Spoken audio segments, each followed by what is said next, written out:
Greetings, ladies and gentlemen. My name's David Hodgson, and I'm the CEO and the founder of Paladin Corporation, which is a group of companies in Australia which the Lord has grown into an enterprise worth about 855 million Australian dollars nowadays. I'm one of your speakers at the Glory-Filled Thailand conference in March, and I'm really looking forward to meeting you and catching up with you and teaching you some stuff that we've learnt, because I'm not a pastor and I'm not a church leader, but I am a kingdom business guy, and I have at least 25 years of frontline kingdom business experience which I can help teach people and so on. The primary reason that I'm coming to the conference is to talk to the business people about the principles of growing a multi-million dollar business to be used for the kingdom of God. So this is not a prosperity message. This is about growing businesses to fund the kingdom. But we won't be shy. We'll be talking about making millions and millions of dollars, because we're going to need it. You business people and us, we are going to need a lot of money, because, as you know, the world is awash with human misery and human suffering.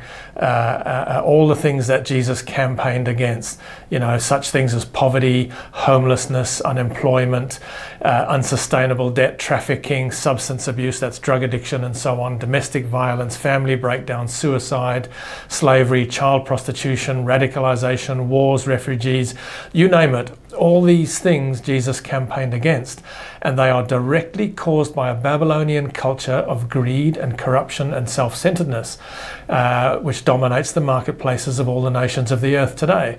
That is the counterculture of the kingdom of God.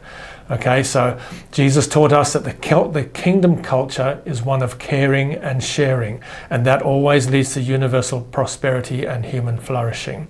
So if we, the business people, are going to bring the kingdom of God into the earth, we're going to have to eradicate Babylon. And that is going to take a lot of money and a lot of influence and a lot of staying power and a lot of determination.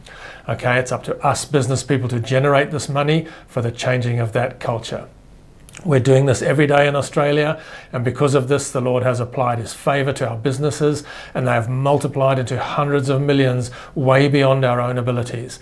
So my primary job at the Glory-Filled Thailand conference is to show you how to do this. Pastor Henry has also asked me to talk to the pastors and the church leaders, which is a great privilege. I will do that, trying to be useful to you.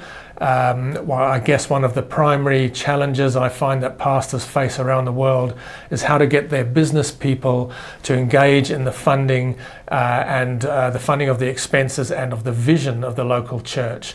I lecture to tens of thousands of business people all over the world every year, and I know that at least half of them have actually left the church.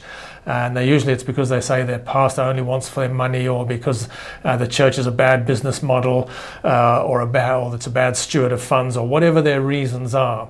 So over the years now, we have learned and we have taught unique insights into why the pastors and the business people cannot operate without each other. Once they have understood this, the business people have flocked back to the churches and are now funding their spiritual homes. So this is probably of good interest to the pastors, and I'm going to teach you all about that as well. Really looking forward to this and much more, and talking to you great pastors and business people of Southeast Asia. So God bless, and we'll see you soon.